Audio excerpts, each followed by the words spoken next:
unstoppable.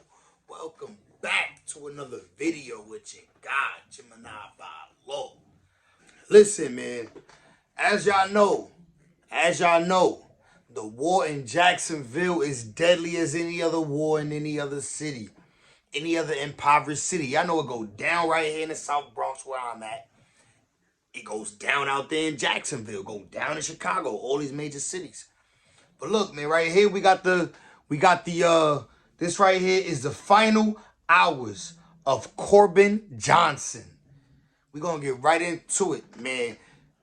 This is basically, man, covering the Jacksonville War, you know, the Fulio Ace, you know, all that, Young and Ace War, all that, you know what I'm saying? We're gonna get right into it, man. If you're not familiar, you're about to learn something today. I'm a little bit familiar, but we're gonna get more familiar right now. If you got you a spliff, get it lit, man. You know what I'm saying? You know what time it is when you with me, man. Get your vibe right. Let's go. Where's Corbin? Where is Corbin Johnson? The 18-year-old's parents say they dropped him off last week at a job interview, and they never saw him again. Now, if you're thinking maybe the teenager just ran away, Jacksonville police say they don't think so. Looking for answers and to alleviate their anxiety, 18-year-old Corbin Johnson's parents turn to people they know and prayer. Lord, this mother's heart is grieving. Gathering with the community advocacy group, Mad Dads, friends, and family at this Northside Vigil, you can see the anxiousness in their faces. Corbin's parents say they have no idea where their son is after his friends called looking for him too.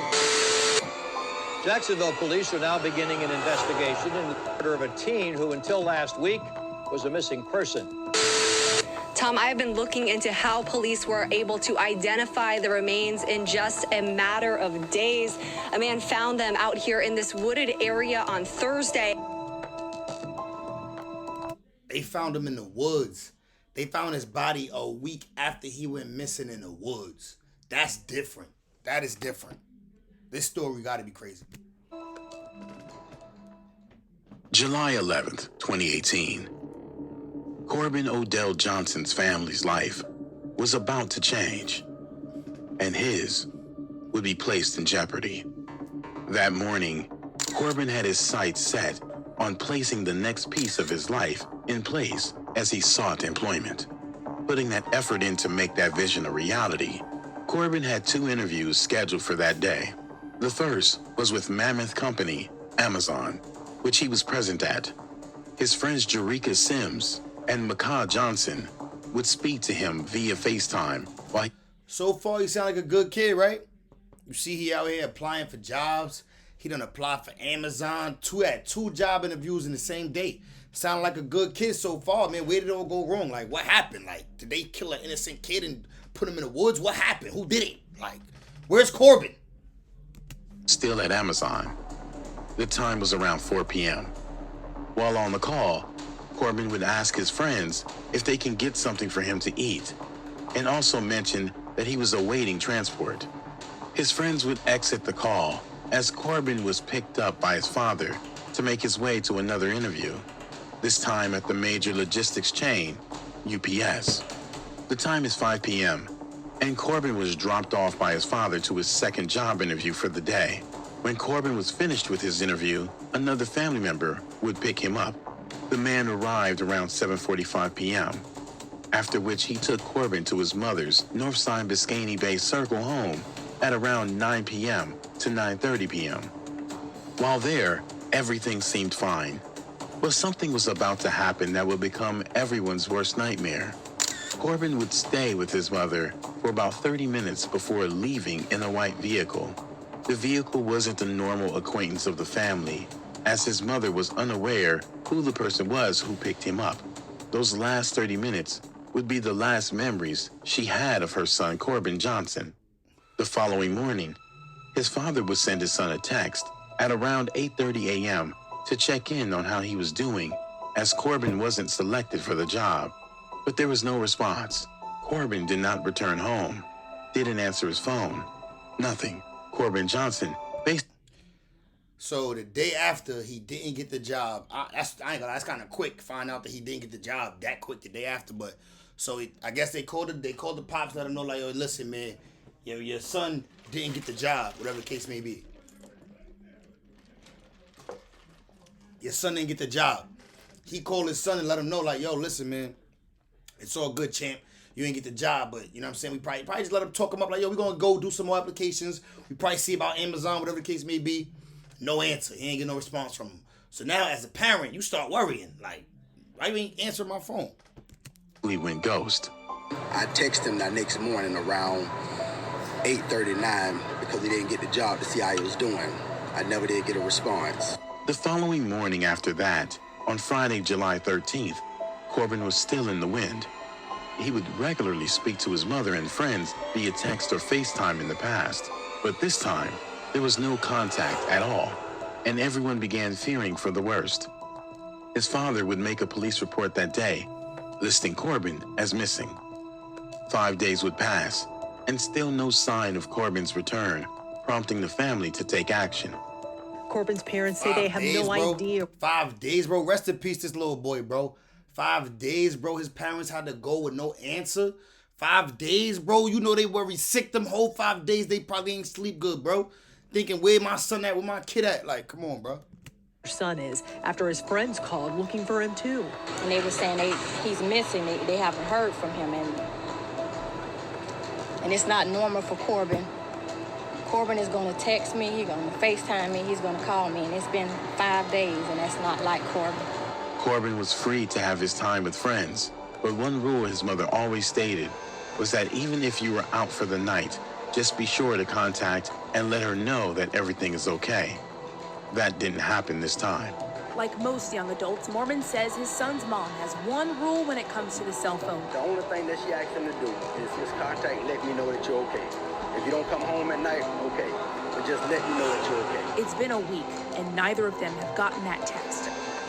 Recalling that day. At 18, I ain't even gonna lie, at 18, I still want my baby living at home, bro. I want my kid living at home at 18, dog. Still, like, we figuring it out. I don't know if I just want to let you go to the street chat and just be free. Every single night I need you coming back home to the crib. I ain't gonna lie, I'm gonna be one of them type of parents.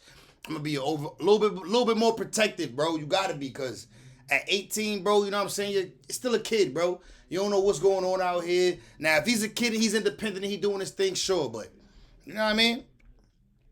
You gotta keep an eye on your kids, man.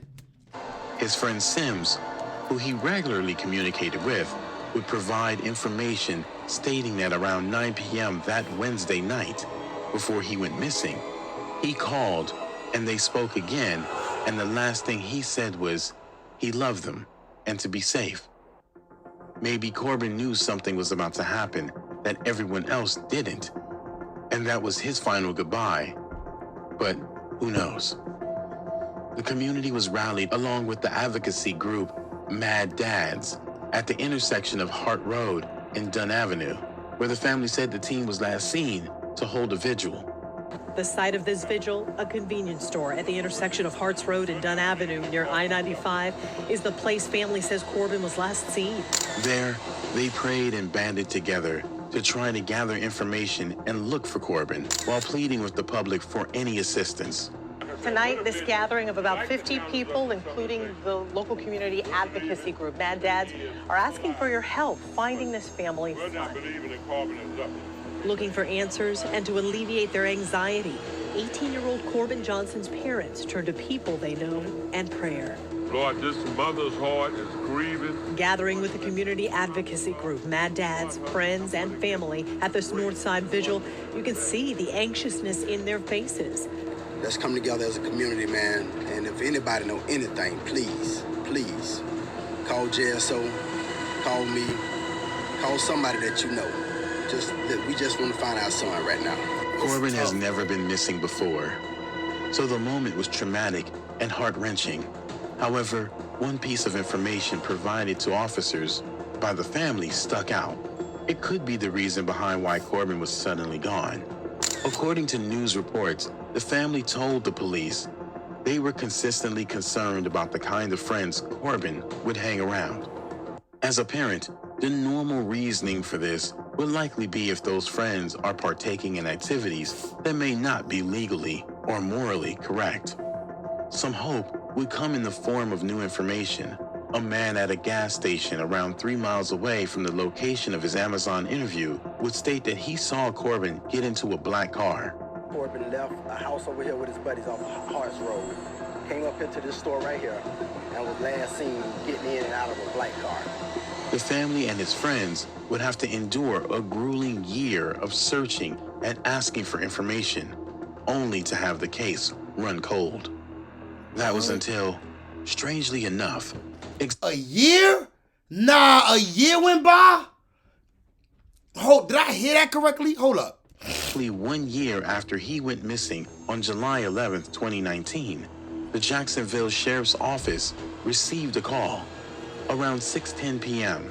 that evening, an individual called informing officers that he came across a bag of skeletal remains while working in the woods off Utsi Road, North Jacksonville. Bro, I thought it was 5 days they found. Bro, why did I think they found him 5 days later? They pronounced him dead 5 days later or something. Like, what happened 5 days later? Because it was a whole year that passed before they found his boy body. This is nuts, bro. You ain't never heard no shit like this before. The man, Joseph Cummings, who lived across the street, reported that he was clearing. Maybe I'm thinking about the Gucci Man story that they found the body a week later. I must be having this shit mixed up and confused, bro. Maybe it's the Gucci Man story. Land with a brush hog when he ran over a bag, exposing the bones inside. The bag was black, but the body inside it was first wrapped in a green tarp before being placed in the bag.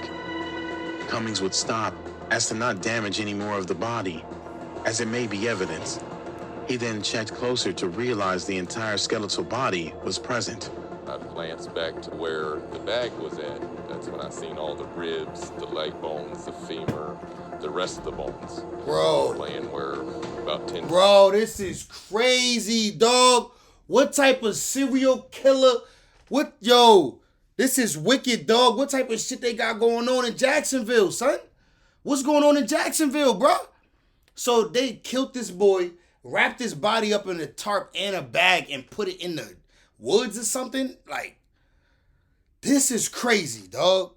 Away from where my tractor was. Investigators were yet to connect the body to anyone, but that would soon change after sending the remains to the medical examiner for analysis. July 12th, 2019, the following day, investigators began revealing that from the looks of the remains, foul play is suspected, and the remains may be linked to a cold case. Monday night, July 15, 2019, a few days later, news reports would break, revealing that the identity of the remains were found to be that of Corbin Johnson, and the case is now upgraded to one of murder. The search was now on for who was responsible for Corbin's murder. His family and friends finally got closure on one part of the mystery. They found their son, but that reality was a tough one to bear. We spoke with one of Johnson's close friends over FaceTime today. She didn't want us to show her face on camera. What would you want to say to whoever's responsible for this? I don't know what to say. Nobody mother should have to sit right here and just find a child like this. I just hope whoever did it just come forward. With so much hurt and pain occurring through the community of Jacksonville over the shocking and tragic discovery, what happened next would have never been expected. Family and friends had to cope with another ordeal that showed the lack of empathy of gang culture and hip-hop, and in turn, how social media can take something negative and turn it into ignorant fun. The hashtag Where's Corbin would begin trending on TikTok with 3.9 million views. Little did his mother know what was the reason for that spike in attention to her son. And I didn't understand where it was coming from. She was surprised to learn the hashtag Where's Corbin reached up to 3.9 million views on TikTok. It turns out it wasn't something positive at all. This shit went everywhere, no cap. I remember this Where's Corbin shit, bro. I didn't even know what it was about. Then Fulio dropped that song with the ad-lib, Where's Corbin?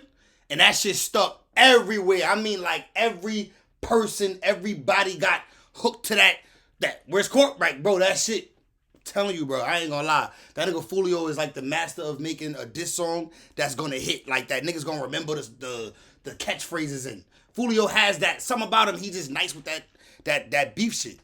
TikTokers were making funny skits about Corbin, not having any idea what happened to him or what his story was about. The viral trend was inspired by a song titled Beatbox Remix, Bibby Flow, by Jacksonville artist Julio Fulio. The song used in the TikToks was released last year. It's called Beatbox Remix Bibby Flow by local rapper Julio Fulio. What made the song and TikTok skit disrespectful to Corbin's passing and the family was the part in which TikTokers played. The murder of an 18-year-old Jacksonville man becomes the center of a nationwide TikTok trend. Corbin Johnson disappeared in 2018. His remains were found a year later. A rap song with details about her has been trending on TikTok. The words of the song said, Corbin got... They found his bones. He was rotten. Where's Corbin? News reports would reveal that Julio Fulio is a member of the Jacksonville rap collective, KTA. His song was a diss to rivals with lyrics making fun of all that were murdered. The feud is a part of a long-standing one between members of the KTA and ATK, affiliates with the fellow Jacksonville rapper, Young and Ace. Jacksonville's Sheriff's Office has the groups down as dangerous and responsible for many crimes in the community. But what's more telling is that they state if someone disrespects their gang, they are liable to receive punishment and retaliation with their life for talking down on their crew. It could be something as simple as me making a rap song about you and you don't like it. So one of your friends or one of your associates says we need to get back and we're going to do something, and they'll start a shooting. This might be what happened to Corbin Johnson, who was friends with members of the ATK gang in the feud with Julio Fulio's KTA. To this date, Corbin's case remains unsolved, but his name has been the subject of many disrespected by KTA members, such as Julio Fulio, in songs on the live post of his Instagram. Hopefully one day, the person responsible is found and put to justice. So Damn, man. Rest in peace to Corbin Johnson, man. Glad his family finally got justice. It took a year. Actually, technically, his family didn't even get justice. They just was able to find him. Like, technically, no justice was served because there was no they ain't find the person who did it. You know what I mean? You know how shit go, man, in the streets. Like, they might not never find the person who did it. The family just basically got to just kind of take it as we glad that they finally found his body, and I'm guessing they probably had a memorial for him afterwards. But it's messed up, man. Real messed up situation, bro. Real messed up situation. The nigga Julio Fulio definitely capitalized off this shit, bro. He got the whole world saying, where's Corbin? Because when niggas didn't even know the story. I didn't even know the real whole story till right now, listening to the guy watching this video. I just know a little bit, you know what I mean? Trying to tell you, man. But listen, Jimmy Gang, the Army, the Navy, the Unstoppable. I'm off this nasty, man. This is another video. Hope y'all enjoyed it. Y'all know we're gonna have some more of these reactions coming soon like this, you know what I mean? I see y'all like these type of videos, so I'm on it. Jimmy Gang, I'm out. I see y'all in the next one.